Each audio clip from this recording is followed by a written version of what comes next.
Vamos a partir de agora estudar as divisões da pele, como ela é constituída, como ela é dividida, para que nós possamos entender de uma maneira muito melhor como que ela funciona. A pele é subdividida em 3 camadas, que são a epiderme, a derme e a hipoderme. Para fins didáticos, vamos estudar cada uma delas separadamente. Todas elas se interrelacionam entre si e uma é dependente da outra para poder funcionar. Só que do ponto de vista didático, é muito importante que a gente entenda uma por uma separadamente. A epiderme é constituída por 5 camadas principais que são camada basal, que fica mais próxima da derme, em contato com a derme. Nós temos a camada espinhosa, depois a camada granulosa, depois a camada lúcida e por último a camada córnea, que fica na superfície superior da epiderme.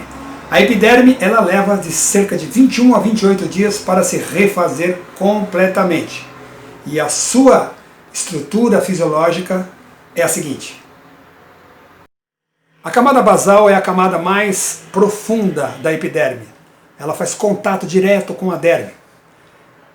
É através dela que se inicia o processo de divisão celular para que as células que aí estão na camada basal da sua pele, dentre 21 a 28 dias estarão lá em cima, na camada córnea.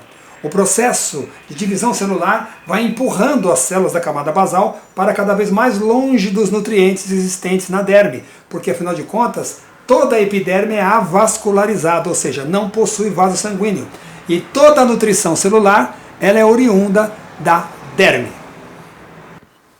A segunda camada é a camada espinhosa, logo acima da camada basal. Ela é formada por 4 a 10 fileiras de células cuboides, ou ligeiramente achatadas, com núcleo central e pequenas expansões no citoplasma, que dá o aspecto espinhoso. Os queratinócitos presentes aí continuam produzindo queratina, mas eles apresentam-se ligeiramente achatados e unidos entre si, permaneceram na camada espinhosa por aproximadamente de 26 a 42 dias. A camada granulosa é caracterizada pela presença de células poligonais com núcleo central achatadas, com a presença de grânulos de queratina no citoplasma. Essas células possuem grânulos de queratina de substância fosfolipídica associada a glicosaminoglicanas, que são expulsos das células, formando uma barreira entre as células e impedindo a passagem de compostos e água. Essa barreira proteica confere grande resistência às células. Na camada granulosa, os queratinócitos encontram-se menos hidratados, achatados e com maior produção de queratina. E aí, está gostando da explicação? Faltam mais 2 camadas, que são a camada lúcida e a camada córnea. Até agora, nós mostramos as 3 camadas mais profundas da epiderme, que são a camada basal, a camada espinhosa e a granulosa. Se liga! A camada lúcida é constituída por uma fina camada de células achatadas, cujos núcleos celulares apresentam sinais de degeneração, e existem poucas organelas citoplasmáticas. Essas células estão parcialmente preenchidas por queratina, e sobre elas existe uma cobertura glicolipídica, que, juntamente com a queratina, torna a membrana plasmática impermeável a fluidos. Nem todas as regiões do corpo possuem esta camada, que existe mais comumente nas regiões palmoplantares, ou seja, na palma da mão e na planta dos pés. Se liga que agora é a vez da camada córnea, a que fica na superfície da epiderme. É esta que a gente vê e que nos relacionamos com o mundo. Se liga aí. A camada córnea é constituída por células mortas. Isso mesmo, células mortas. Sem núcleo e completamente achatadas em forma de lâminas. Estas lâminas se sobrepõem, formando uma estrutura rígida e hidrófila, exercendo as funções de proteção contra agentes físicos, agentes químicos e biológicos, além de impedir a evaporação de água.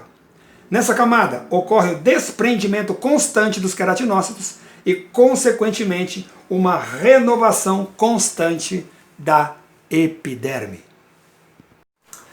Se você notar, olha como a coisa funciona de maneira interessante. A gente tem a camada basal, que fica mais profunda na epiderme, próxima da derme, em contato com a derme, e temos a camada córnea, que é a mais superficial, né? Olha que coisa interessante, na epiderme não existe vaso sanguíneo. Não existindo vaso sanguíneo, as células não têm como ter nutrientes. Esses nutrientes eles são oriundos lá embaixo, lá da derme, que é a camada que fica abaixo da camada basal.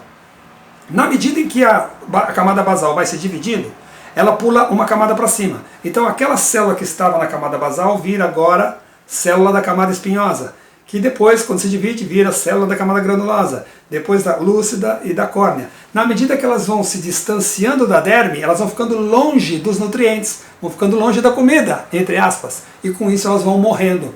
E é aí que a mágica acontece.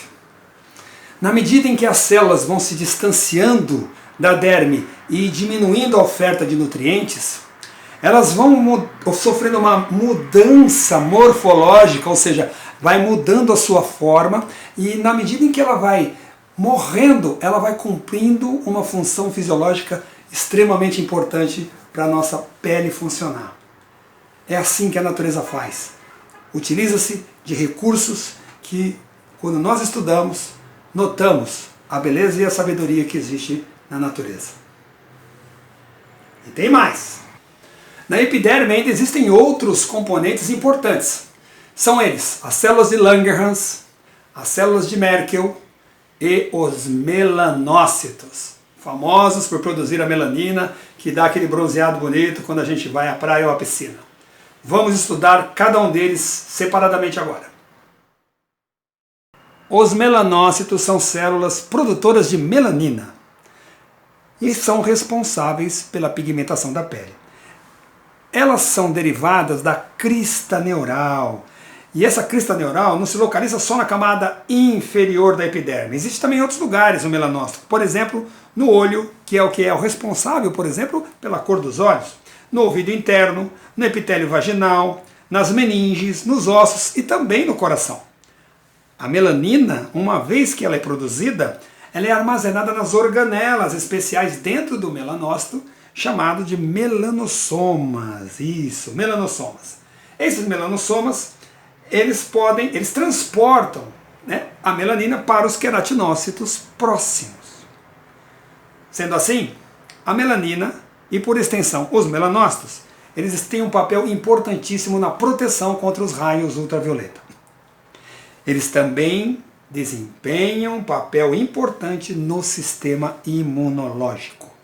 Portanto, os melanócitos são células extremamente importantes para a proteção da nossa pele contra agentes do meio ambiente, como, por exemplo, os raios solares, dentre outras agressões que a pele possa sofrer.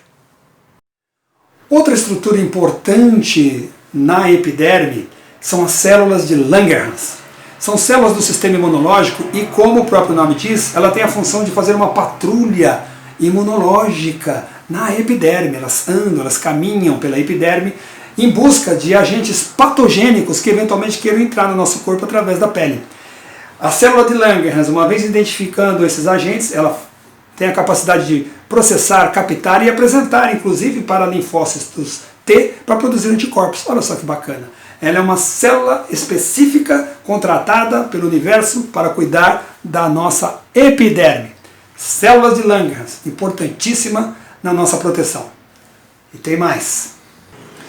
O que dizer então das células de Merkel? Pois é, as células de Merkel também ficam na epiderme, sobretudo na camada basal, aquela camadinha mais próxima da derme. O que é a célula de Merkel? É uma célula neuroendócrina. Ela tem uma função principal de sentir o tato. Quando você toca na pele, né? Quando alguém toca, alguma coisa toca na sua pele, essa célula ela fica bem lá em cima, na epiderme, e ela é capaz de sentir já a pressão, o toque que está acontecendo ali. E ela imediatamente já informa todo o sistema nervoso que existe algo encostado na sua pele. Maravilhosa.